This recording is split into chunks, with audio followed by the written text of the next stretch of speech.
Este documentário narra 5 histórias sobre os barqueiros. Tudo aconteceu em Aroca, nas localidades de Meitriz, Paradinha, Janarde, Vau e Espiunca.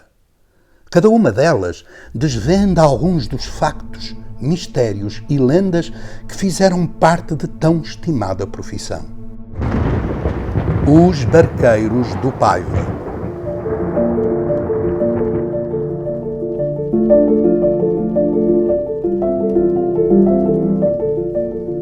Senhor Arraiz do barco, guia lá a sua barquinha.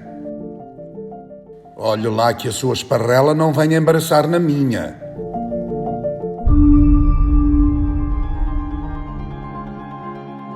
O meu nome é Lucinda Gonçalves Pereira Gomes.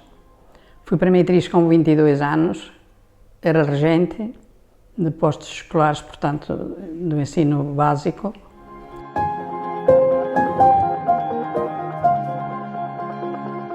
Aí eu fui barqueira, barqueei com a Paiva de monte a monte.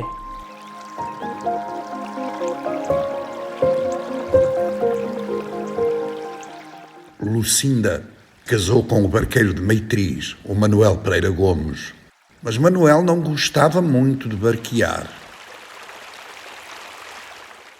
No entanto, sentiu-se obrigado a construir um barco, porque na altura não existia nenhum e era fundamental o seu serviço no dia-a-dia de Meitriz. E como Manuel gostava de negociar, pediu a licença do barco à Câmara de Aroca numa reunião que aconteceu no ano de 1962. Excelentíssimo Senhor Presidente da Câmara Municipal deste Concelho de Aroca, Manuel Pereira Gomes, casado, proprietário, residente no sítio do barco, limites do lugar de Meitriz, freguesia de Janarde deste Concelho de Aroca, vem expor e requerer a Vossa Excelência o seguinte. No referido sítio do barco, existiu um barco para passagem de passageiros de uma margem para a outra e vice-versa do rio Paiva, para que os utentes da via pública que vai de Meitriz para Alvarenga, Cabril e São Pedro do Sul pudessem ter continuidade na sua caminhada longa. Todavia, aquele barco deixou de existir. Consequentemente, todos os utentes da via pública já referida veem-se na contingência de atravessar o rio a nado. Por isso, vem requerer a Vossa Excelência se digne de liberar em reunião dessa excelentíssima Câmara o estabelecimento de um barco de passagem no referido rio e no mesmo sítio do barco, concedendo-lhe a necessária licença para a exploração do mesmo exclusivamente ao requerente, pois um barco apenas é suficientemente bastante para o tráfego da referida via pública. Porque ficava carito, era preciso os pinheiros. E é curioso que o pinheiro para o costado do barco, como eles chamam, tinha que ser verde, tinha que ser cerrado e colocado, portanto, no prazo de 1 dia ou 2, que era para ele albergar. E ficava muito caro, porque era a madeira, depois tinham que se arranjar espécie de umas traves para reforçar o barco. Quando o rio ia grande era complicado, porque havia uma marca, até tinham lá já numa pedra, uma marca que dali para cima não barqueavam à vara, porque quando eu fui para lá eu tinha muito medo e tive medo. Lucinda exemplifica algumas técnicas e curiosidades sobre o manuseamento do barco. Porque o barco era tocado com uma vara grande, uma vara comprida, e quando a paiva ia grande, eram 2 ou 3 homens, e se eles falhavam, o barco se fugisse, era um problema. Foi o que aconteceu ao bispo de Lamego quando foi no Arainho, que depois mandou construir a ponte de Alvarenga. Foi precisamente passar no Arainho num barco à vara e o rio ir grande. Foi aí que separaram o Concelho de Aroca da Diocese para o Diocese de Porto, e só Alvarenga, que era do lado cá do rio, é que ficou para a Diocese de Lamego. Conduzir o barco não era uma tarefa simples. E às vezes o risco era tão grande que nem dava passagem. A construção da ponte de Meitriz pôs fim a tão estimada profissão. Pois é que a Câmara resolveu fazer a ponte.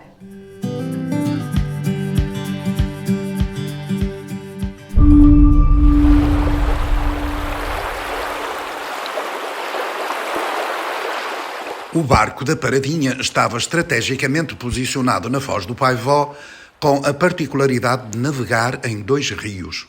De facto, tanto conseguia atravessar o Paiva como subir no Paivó e atracar nas margens deste. No barco, desembocavam 5 caminhos pedonais que formavam um círculo perfeito.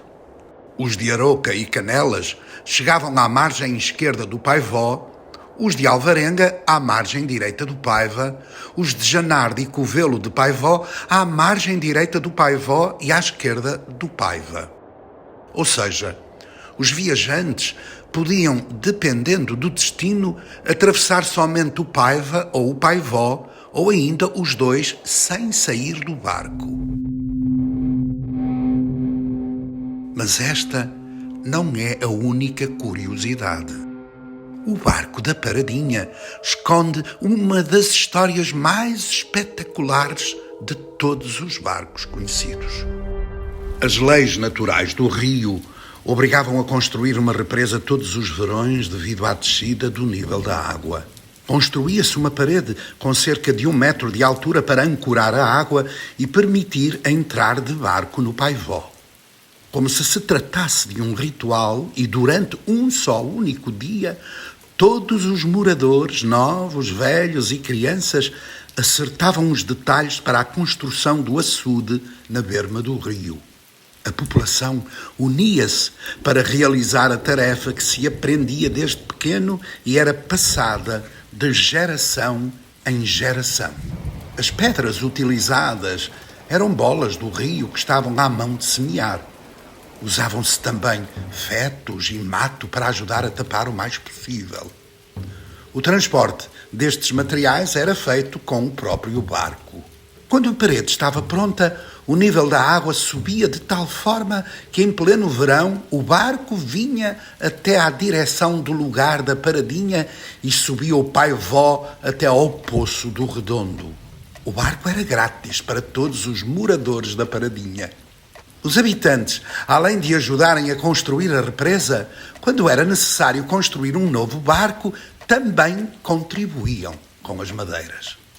No entanto, alguns aventureiros que não moravam na Paradinha passavam furtivamente pelo muro do açude para evitar ter que pagar o barco. Estas passagens clandestinas não eram só uma perda de dinheiro para o barqueiro, como também destruíam a parede do açude porque as paredes arredondadas caíam facilmente. Quando os moradores da Paradinha se aperceberam, decidiram pôr um ponto final a tal prática. Para isso, colocaram uma camada de sebo de porco sobre as pedras da última fila da parede para que os mais atrevidos escorregassem e não voltassem a passar pelo açude. Passados alguns dias, avistavam-se alguns forasteiros com escoriações.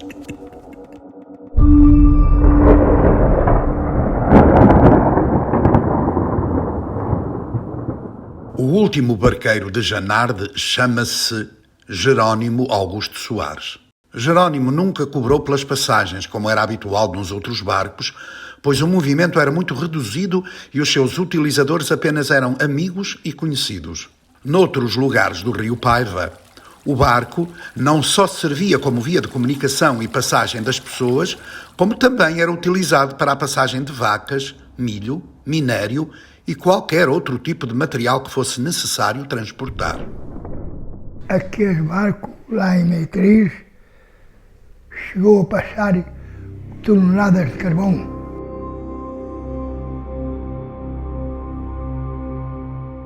O barco de Janarde era pequeno. Movimentava-se através de um arame preso nas 2 margens, cravado em rochedos naturais.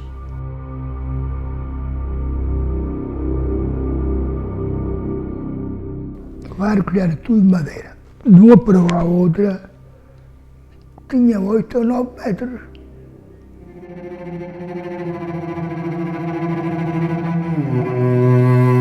O rio não era água morta. As correntes e outras ameaças colocavam em perigo a vida dos barqueiros e dos passageiros, até tal ponto que às vezes a viagem terminava em tragédia.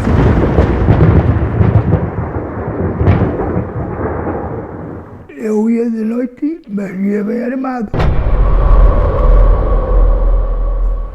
Porque lá à beira do rio aparece muito lobo. O lobo vai para ali a pôr água também e para apanhar as cabras que ficam de noite ou ovelhas para a beira do rio.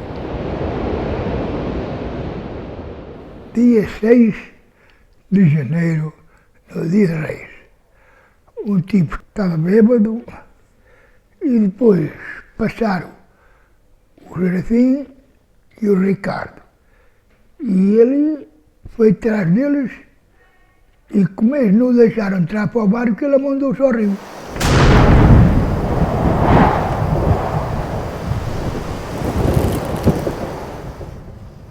E vinha agarrado ao barco, segundo as informações, houve um que lhe deu uma trancada. E o homem virou por aí para baixo, na água, e afundou-se. Ao fim de 9 dias é que ele apareceu.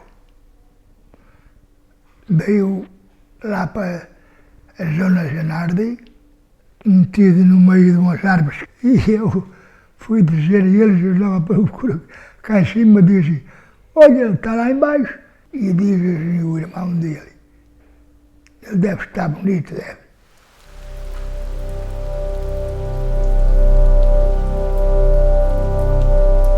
Janarde é sem dúvida um lugar especial onde as lendas ainda hoje se deixam ouvir pelas bocas dos seus habitantes. Uma dessas lendas afirmava a existência de uma mina ou passagem subterrânea que ligava as duas margens por baixo do rio. E segundo a tradição, a aparição de bruxas à noite no rio era coisa que não faltava.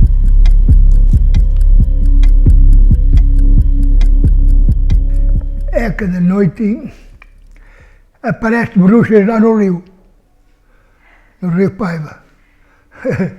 E para mim, elas chegavam lá, vinham uns de um lado, outros do outro. E depois havia no baile, no Rio, um baile, elas iam cantar e tal. A tanto aquilo acabava.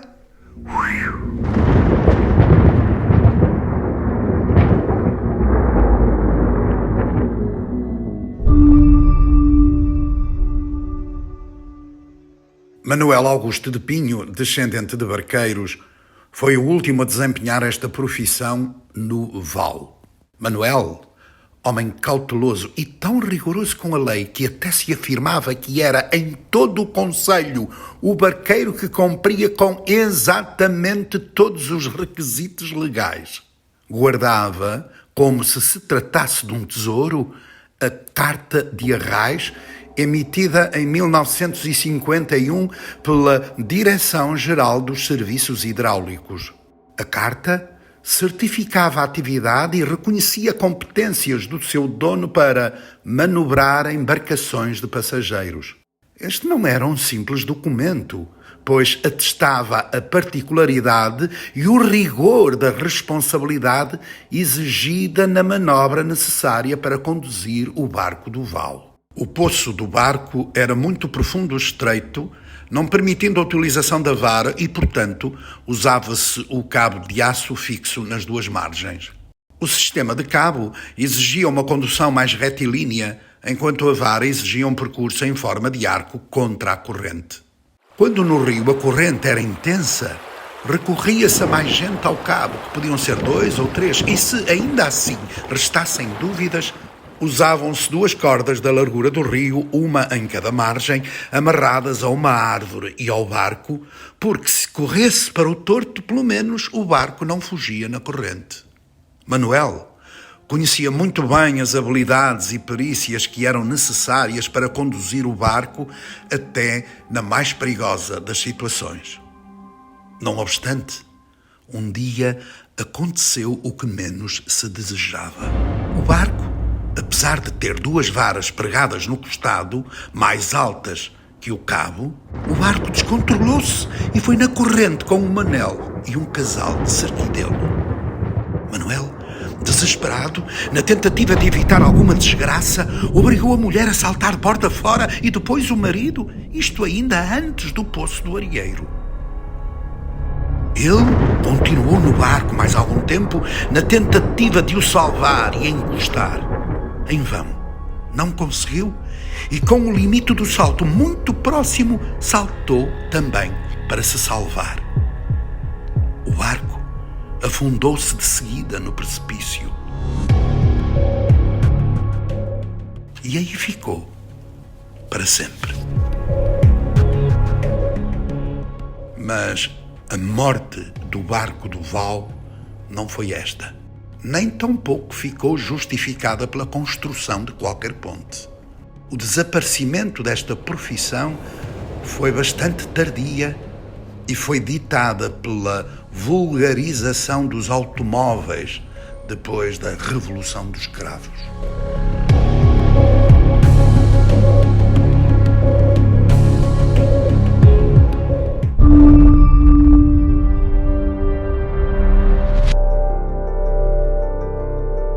Eu chamo-me Agostinho Rodrigues Pereira, sou neto do antigo barqueiro, que se chamava Alfredo Pereira Lopes. Eu sou filho de Alfredo Pereira Lopes. Fui barqueiro uns anos, sou Albano Lopes. Eu me chamo Angelina Adélia da Silva Lopes Pereira. Nasci aqui na Espiunca, sou a filha do barqueiro e adoro esta terra.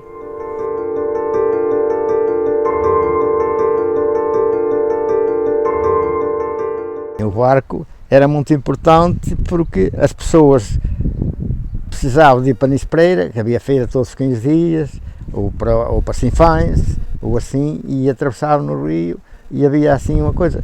Porque até havia pessoas, por exemplo, daqui agora não há ninguém, mas havia pessoas que moravam aqui e depois pagavam um X por ano, por exemplo, sei lá, 100 ou assim, uma coisa parecida, por ano, para ter sempre o barco a passá-los, para um lado e para o outro.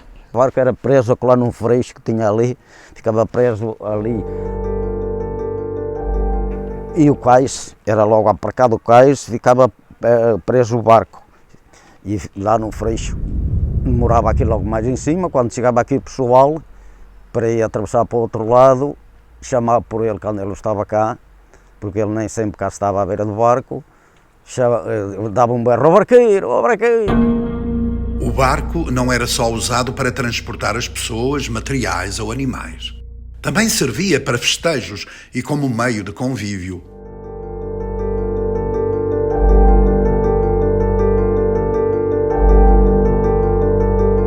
A mãe se aproveitava do barco para namorar, também era verdade. Até depois dele estar parado, das pontes estar a transitar, os namoros às vezes vinham até ao barco e lá namoravam, estava ali para aí 1 hora ou mais tempo a namorar, isso era verdade.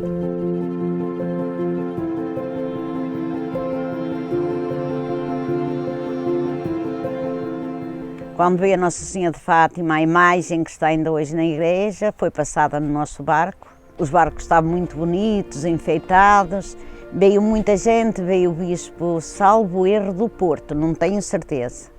E essa Nossa Senhora veio no início dos anos 50. Antes da construção do cemitério no início do século XX, na aldeia de Vila Viçosa, em Espiunca, praticava-se um ritual muito antigo, de forma a guardar as almas dos defuntos. Metia o caixão, ia ao padre, ia à cruz, ia todo aquele ritual e depois que atiravam uma moeda no meio do rio. A quando da passagem do defunto, era lançada uma moeda ao rio para que a sua alma ficasse protegida.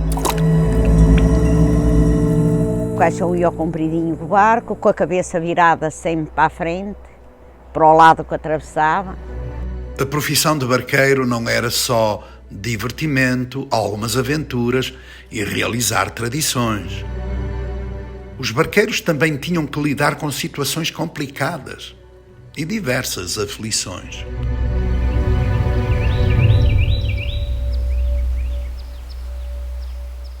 Uma altura, os meus irmãos passaram no barco, no rio, que andava muito grande, e o barco, não sei porque, virou a proa, vai estendida a proa virada para cima, à corrente, contra a corrente.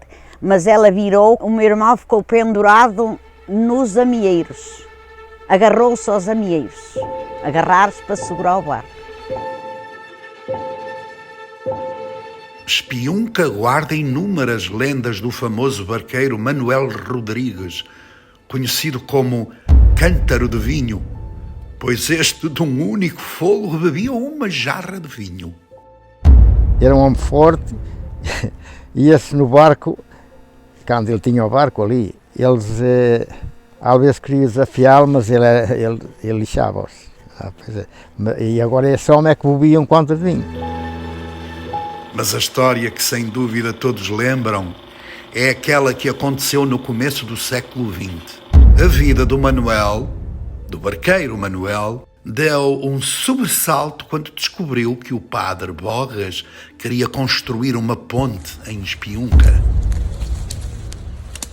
Uma construção que o Manuel não podia consentir.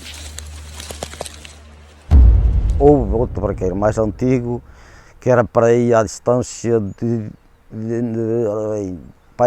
1 quilómetro, onde transitava outro barqueiro.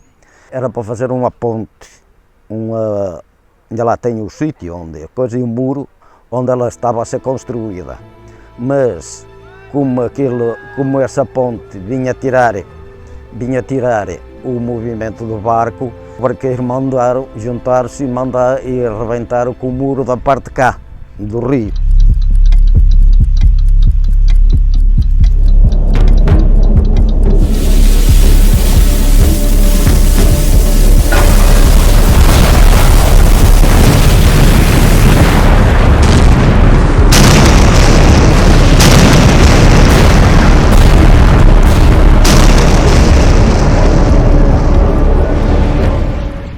Então eles ainda queriam continuar a fazer a coisa, mas desistiram porque o barqueiro era capaz de mandar outra vez arrebentar o muro.